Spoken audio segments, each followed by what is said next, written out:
我感觉也是这样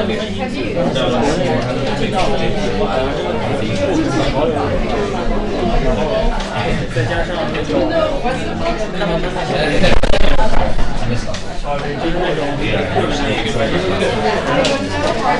这个不热上上。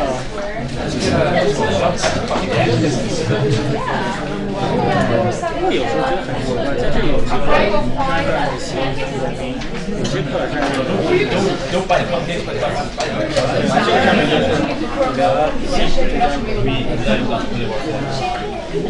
哎，对，好。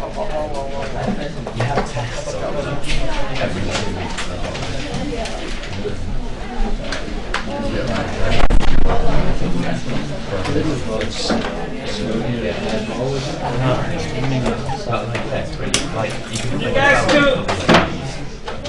guys, can you do question 1 on sheet 4, please?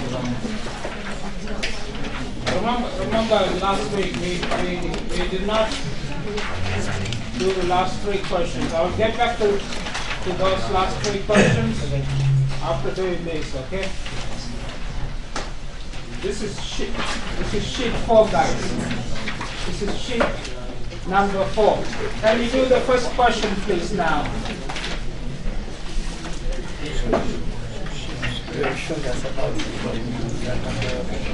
Yeah. It is okay.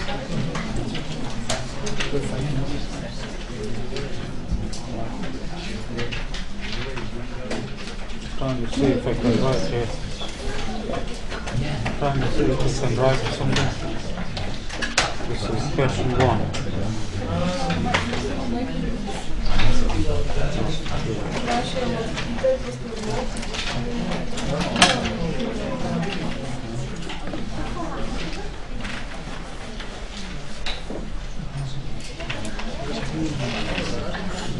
All right, guys. Yeah.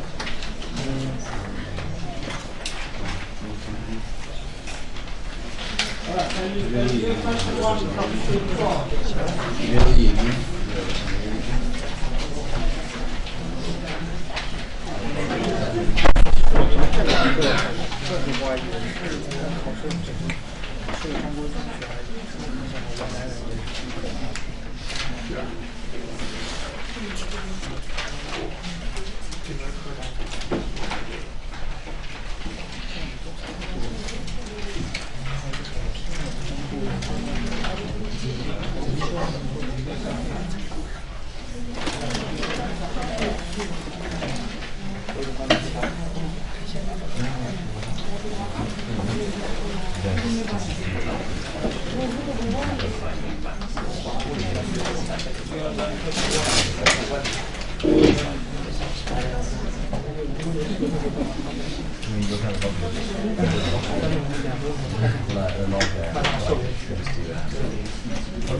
所以我很奇怪，托福也讲的，讲对吧？所以我感觉会提前结束。然后他们一个学期大概是12周，12周的话，这是因为人家还要放个假期。哇，要放假的，其实一般来说会上20个小时，现在才结束了8到9。没有，这周结束就是。Alright, let me, I think. Oh,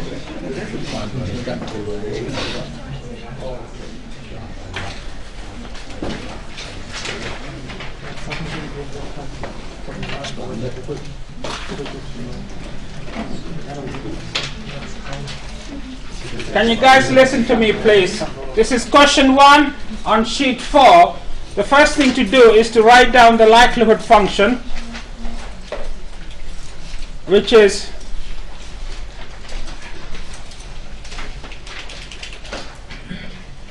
this guy here. Remember, the likelihood is the product of the density function, so it's the product of this guy here. Now you should simplify this, guys.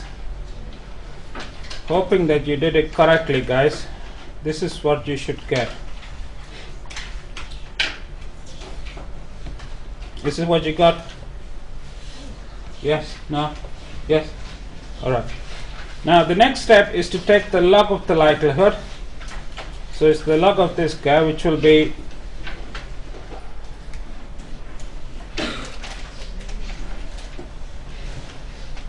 n log theta plus theta minus 1 times the log of the sum. Remember, you know the property that the log of the product is the same as the sum of the logs, right?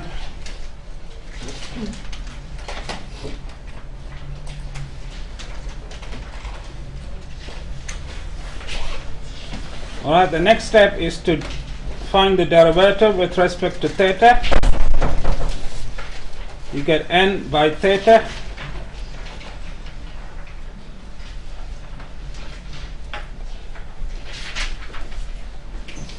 Yeah. And the next step is to set this to 0 and solve for theta, guys. Now if you solve this equation for theta, what would you get, guys? You would get theta hat equal to minus n divided by the sum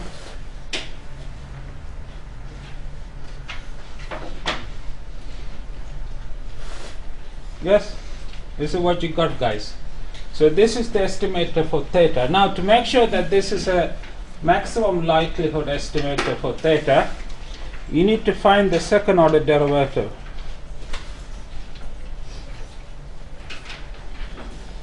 This is the second order derivative of the log likelihood, which is minus n over theta squared, which is always negative. Hence,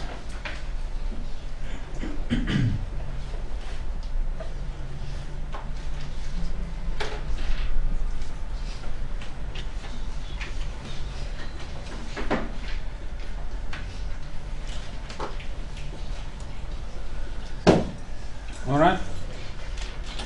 Is there anything? It's nothing complicated about this question, guys. Right? Or is it? Is it really complicated, guys?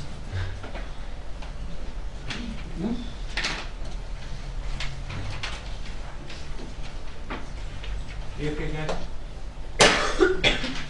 Alright, sir. And can you do question 2, please, now? Question 2, please.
You guys okay? And you guys can question 2, please.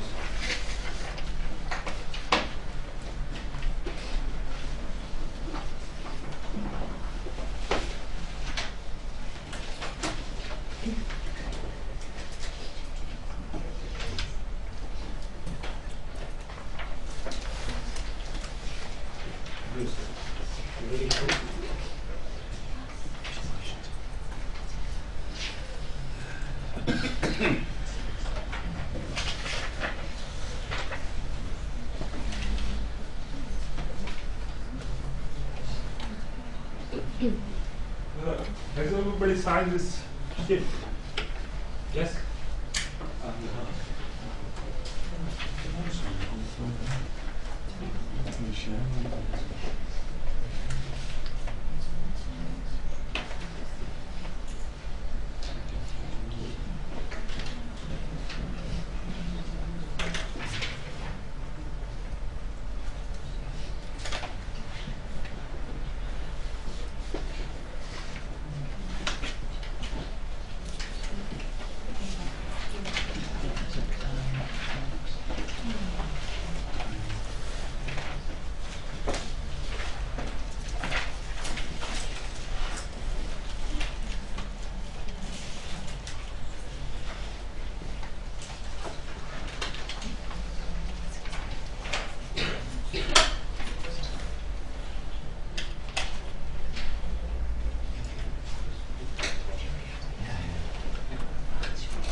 All right, guys. Let's see how we can do it.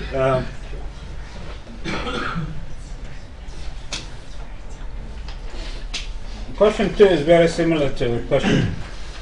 Question 2 is similar to question 1. Okay, so you shouldn't have problems really.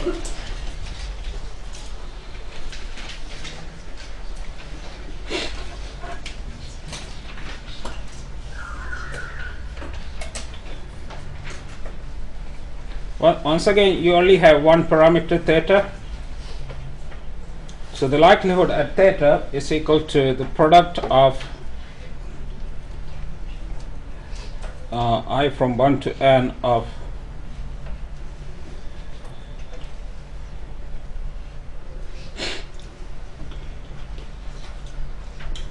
and you should take the product of these guys.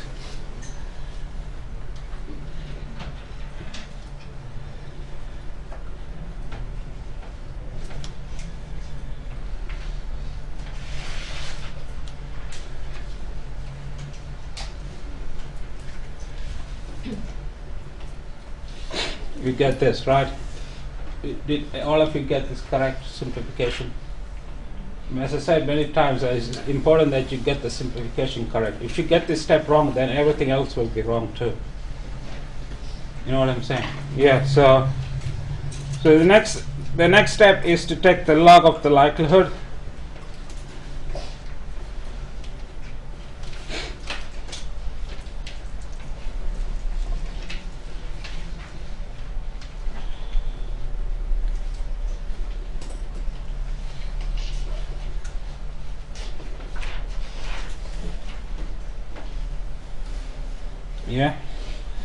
And the next step is to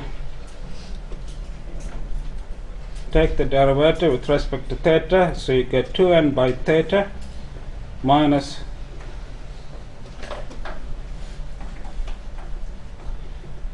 this equal to 0. Solve this equation for theta. You get theta hat equal to 2n divided by the sum of xi, which is 2 divided by the sample mean x bar. Right, now to make sure that this is an MLE, you need to, you only need to do this when you have one parameter. In other words, it's a scalar case. And the case that we are dealing here is a scalar case because you only have one parameter, guys. Alright, so you find the second order derivative, which is equal to minus 2n theta squared, which is negative all the time, right? And therefore theta hat equal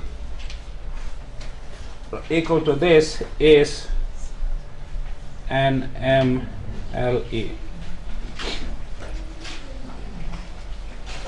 I guess okay with this.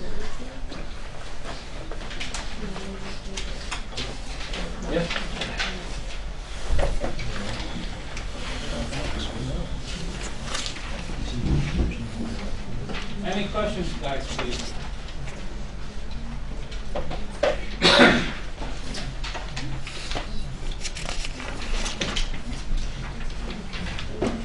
Can you do question 3, please, if this is okay?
Yes, okay.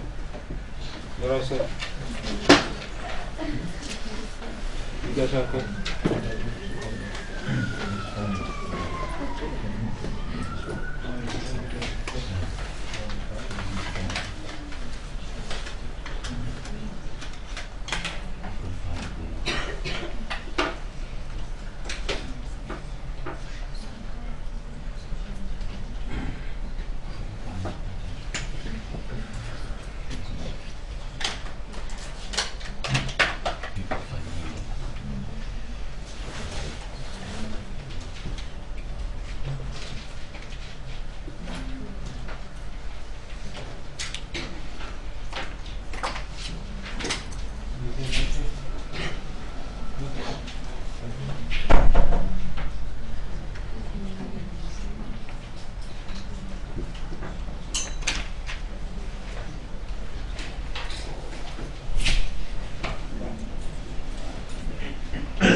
Alright, let's see how we can do. I know some of you have already done question 3,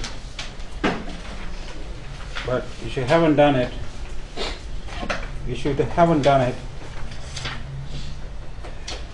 this is how you do it, okay?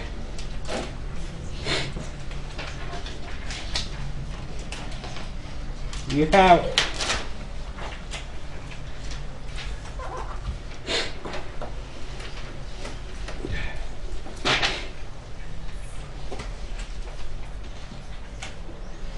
we want to find the MLE of the, we have a variable x, right, that has the normal distribution with these parameters.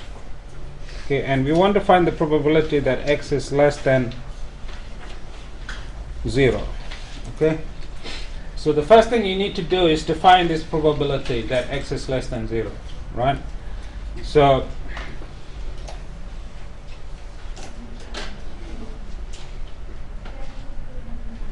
this is the probability that a normal variable with these parameters is less than 0.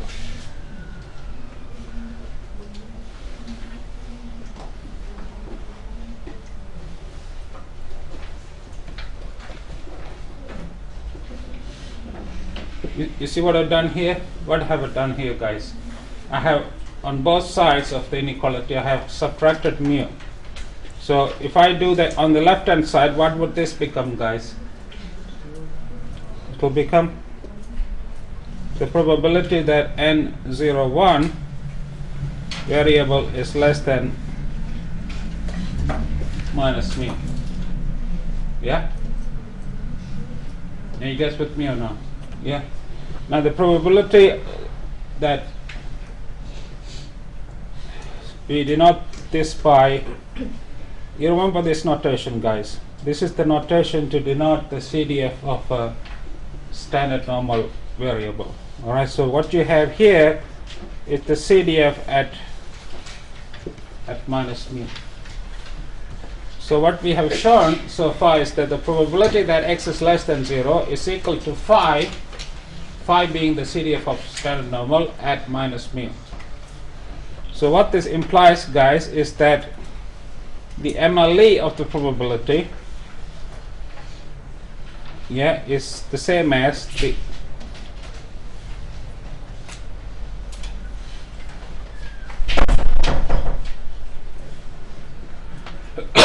right, the MLE of the probability that x is less than 0 is the same as phi at minus mu times the MLE of, sorry, phi at minus the MLE of mu, right? Now, if you were in the lectures, were you guys in the lectures last Wednesday? I talked about this case in the lectures last Wednesday. Do you know what the MLE for mu is? I worked it out in the lectures last Wednesday. Do you guys remember what it was? The MLE for mu for the normal distribution. Oh, I'm sure you guys have better brain than me, guys. No? But what did I work it out to be? I worked it out last Wednesday in the lectures.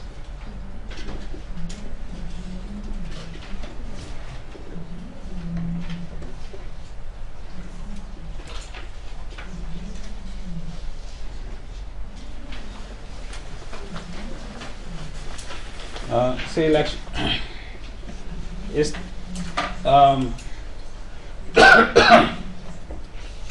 think it was today is what, 28th, so it's 21st, 22nd, 23rd of 2.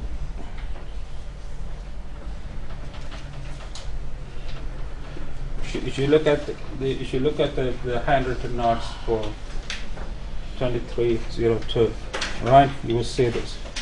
So the MLE for the probability that x is less than 0 is just phi at minus x bar, where x bar is the sample mean. Now obviously x bar is something that you need to compute from the data that is given to you. So it will be 1.46 plus 1.791 up to the last one is what, minus 0.237. So you sum all these values and divide by 8, right? You divide by 8.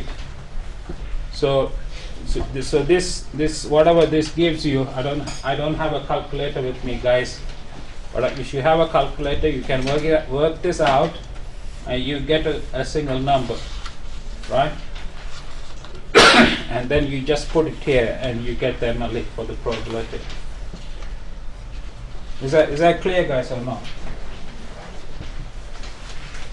So all you have to do is just work this out using a calculator, yeah, and then sub it in here, and you get the answer. Yes. Are you guys okay? Yeah. Any questions? Right now, can we go back to the example sheet or the problem sheet for last week, because I don't think I completed the sheet for last week, guys. I did not do the last 3 questions. So I'm going to go through the last 3 questions for the sheet last week. Yeah, that's sheet number 3. Now, these 4 questions, these 4 remaining questions, all right, I will do them next week, guys. All right, these 4 remaining questions, that is question 4, 5, 6, and 7, I will do them next week, guys. Okay.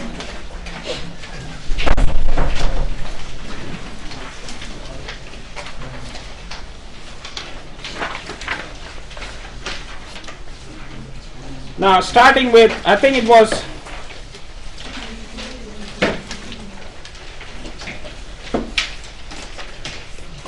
is it question 5 or is it question 4? I'm trying to remember. But somebody had a sheet from last week.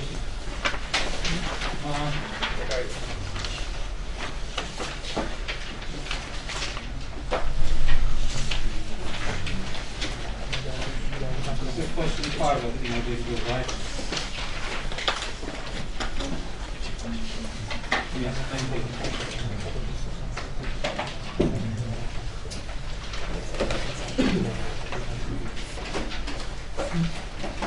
So you have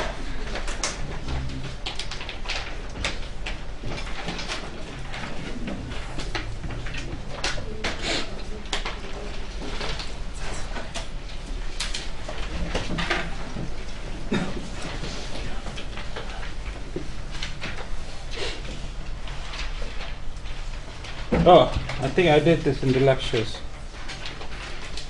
Didn't I do this question in the lectures, I think? I must have done this question.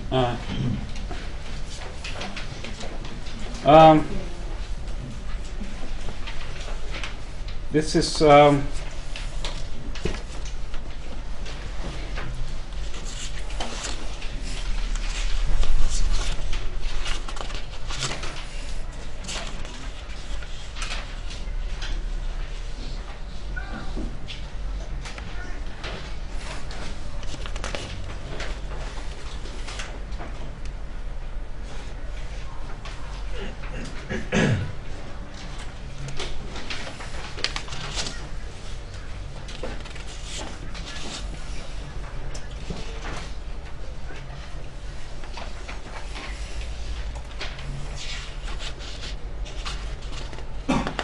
I remember doing this. I think I did this question, guys. I remember doing this question in the lectures. So I can't remember which lecture I did this. But if you look back in the handwritten notes from the lectures, I did this question, guys. Question 5. So I'll leave this out and move to question 6 from last week. I remember question 6, I did not do that before. So this is question 6, sheet 3.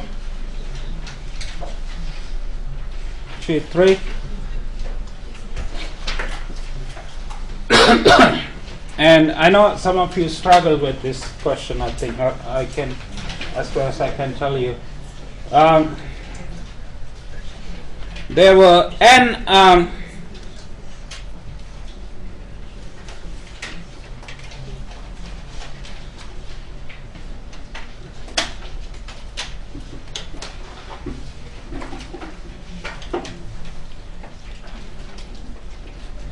there were n observations from the binomial variable, right? So remember, a binomial variable is basically a variable that takes the probability mass function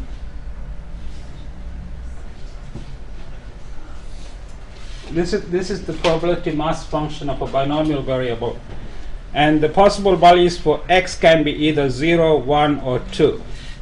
Alright, so the probability that x equal to 0 is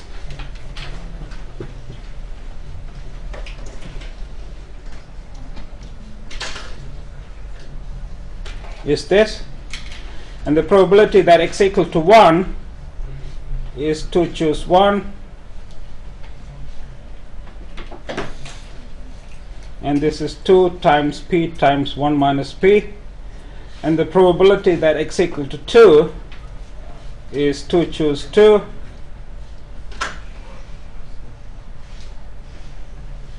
which is p squared. All right. So you have capital N. You have capital N observations on a binomial variable with parameters 2 and p. A binomial variable with parameters 2 and p can only take the values 0, 1 or 2 with the probabilities this, and this, right? And what the question says is the following. The question says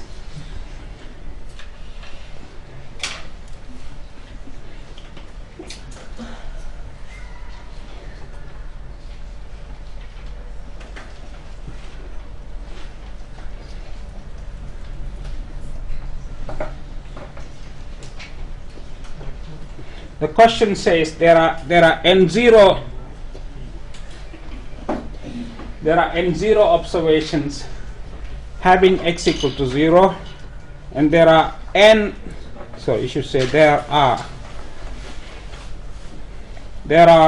n1 observations having x equal to 1, and there are n2 observations having x equal to 2. So the total number, which is n0 plus n1 plus n2, is equal to capital N, right? You should read the question carefully. What the question says is the following: there are little n0 observations that take the value x equal to 0, and there are little n1 observations that take the value x equal to 1, and the remaining little n2 observations take the value x equal to 2. So the total number of observations, which is this, must be equal to capital N, right? Now the question is, the first thing you need to do is to write down the likelihood function. Now we know that the probability that a single x equal to 0, and we also know the probability that a single x equal to 1, and we also know the probability that a single x equal to 2, right? This is the probability that a single x is equal to 0. But there are n0 of them, so you need to power this. You need to power this to n0 because there are n0 observations for which x equal to 0. And similarly, there are n1 observations for which x equal to 1. And there are n2 observations for which x equal to 2. So this product of these three terms is the likelihood function. And that's the most difficult part of the question, guys, is to work this out. Once you do this, then the rest is easy. You see how I've done it? Yeah? Yes? No? You see, so you need to really understand the question before, and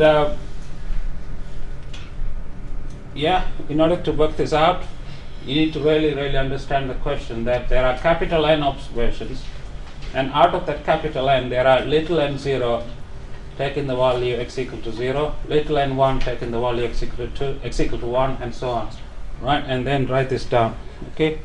So this will be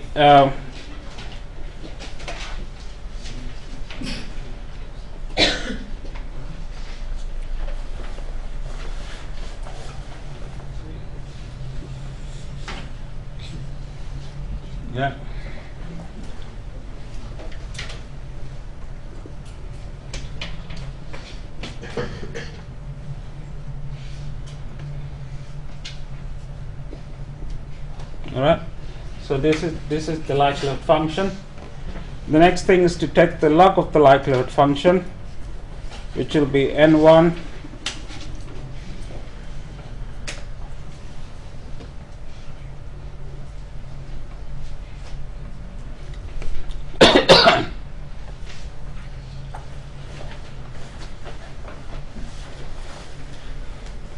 so this is the log of the likelihood function.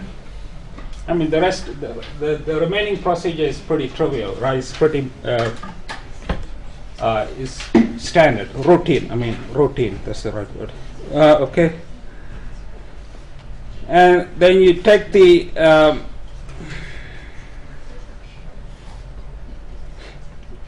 derivative with respect to p. So you get n1 plus 2n2 divided by p minus n1 plus 2n 0 divided by p. Set this equal to 0.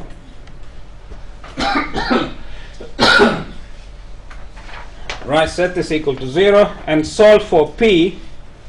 You should solve this equation, guys, for p. You will get the following, I think. Correct me if I'm wrong.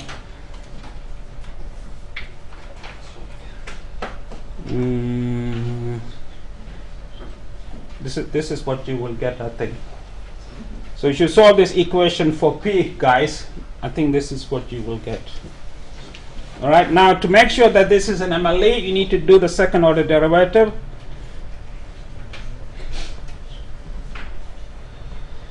which will be minus.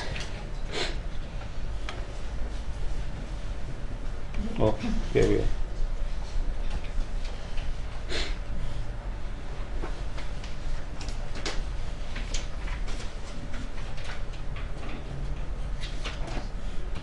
And this is, of course, this number, because you have minus minus, it must be negative, right? Hence p hat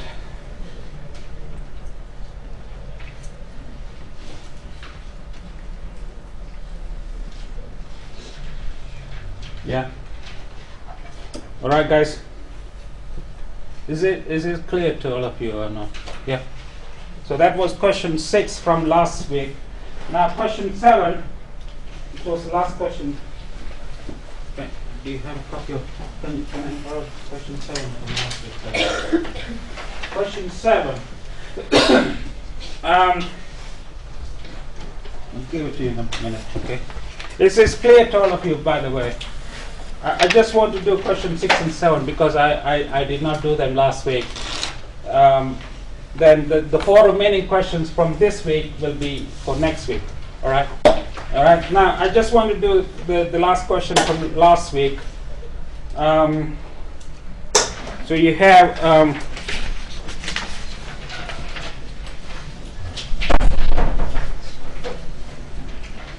this is question 7 from sheet 3.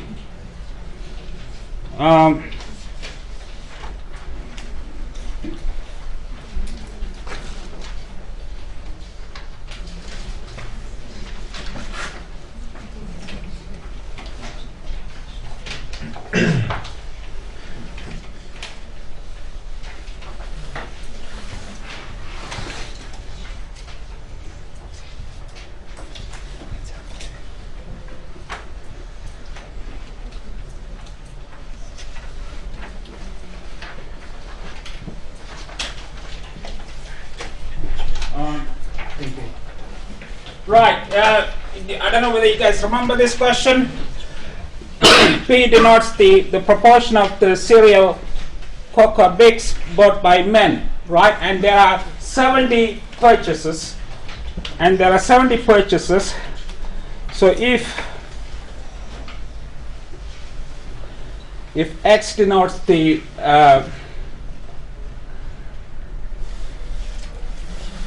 number of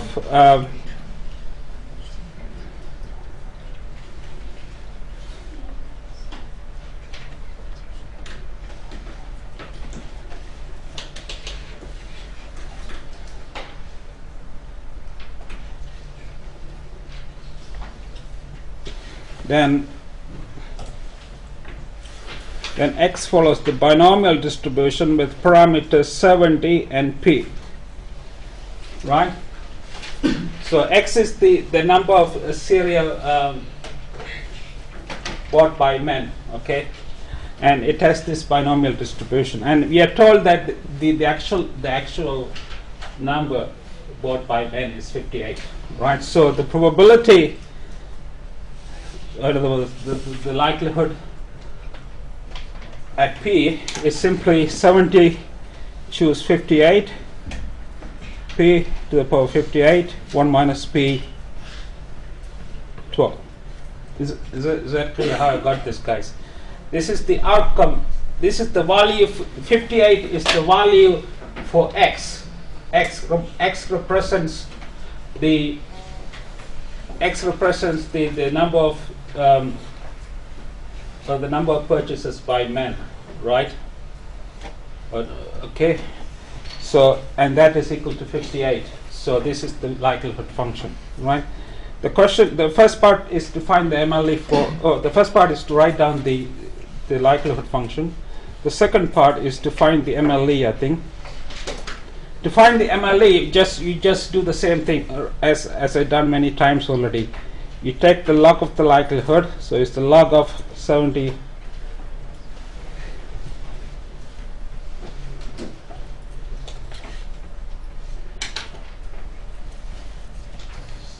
Okay, and then you differentiate this with respect to p, so you get 58 by p minus 12 by 1 minus p. Set this to 0, solve for p. If you solve for p, you will get 58 by 70. Now to make sure that this is an MLE, you need to do the second order derivative. So you need to find the second order derivative, which will be minus 58 by p squared minus this, which is of course negative. Therefore p hat is an MLE, right? So that's part 2, guys. Now part 3, if I remember correctly, sorry guys, sorry, I don't have the sheet with me. Yes, thank you. Part 3 is, to do part 3, you need to use the constraint. Remember that I talked about 3 different methods for finding MLE last week. The third method was known as the constraint MLE. And you need to use that method to do part 3, guys, right? So what you need to do, you should remember correctly, guys. Is this okay so far, by the way? Yeah? All right, now to do part 3 of the question, what you need to do is the following. You need to draw a picture, which I'm not very good at. So I'm going to draw a picture, guys. See, on the x-axis you're going to have p, and on the y-axis you're going to have L of p. Now we know L of p in the previous slide, right? I showed you guys. This is L of p, is this function here, guys. This is the function L of p, right? Now you should draw a graph of this. Now I'm not here to teach you how to draw a graph, right? But you should draw a good graph at it.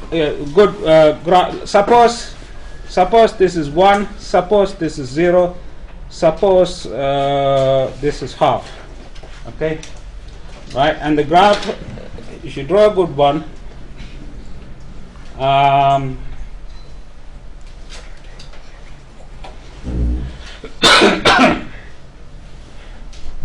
Well, suppose this is 2/3. Okay, if you draw a good graph, it will look something like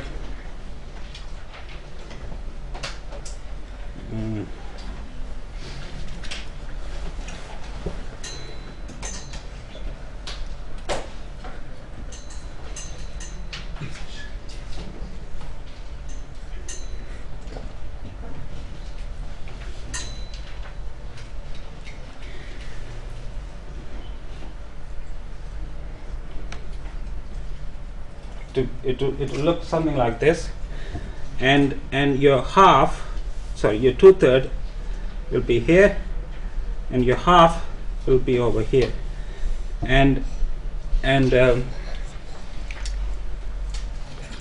maybe this is not a good graph. I don't know. I don't like the way I draw it, but and your largest point will be here somewhere. It's not a good graph. I'm sorry, guys. Not good in drawing. Right. The largest point is somewhere here. It's going up. All right. Now the question is. In this case, the question is asking you, what is the MLE if P is between half and 2/3? I mean, the answer is obvious, right? Now, what do you think the MLE will be? I mean, it's asking you, like, if your P is over this range, the range from half to 2/3. This is 2/3. This is half. So if your P is over this range, where is the largest point of the graph? The largest point of the graph will be at 2/3, right? So the MLE over the range will be 2/3. I'm sorry, it's not a good graph, guys, but I hope you guys get what I'm trying to say. Okay. I hope you can. If you draw a good graph, this is not a good graph. The graph should look like this, right? And after drawing the graph, all you have to see is that where is the largest point of the graph between half and 2/3, right? And in this case, it's at 2/3. Right? So then only is at 2/3. Yeah. Right. Hey guys, I hope you're okay with this. I'll see you guys in the lecture in a few minutes.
O negative is good because anyone, if you are O negative, yeah.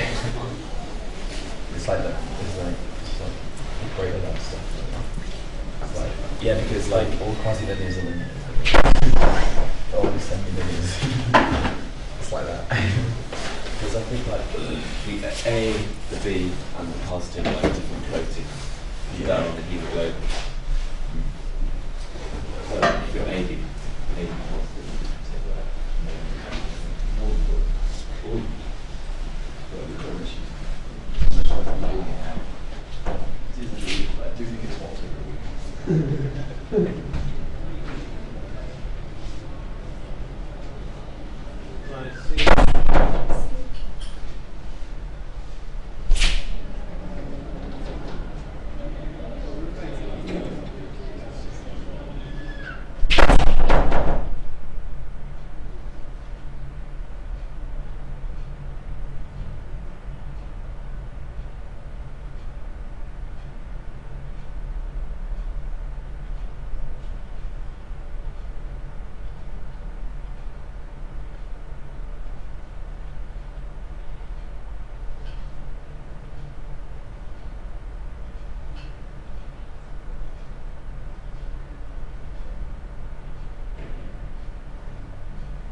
这是你想生啊。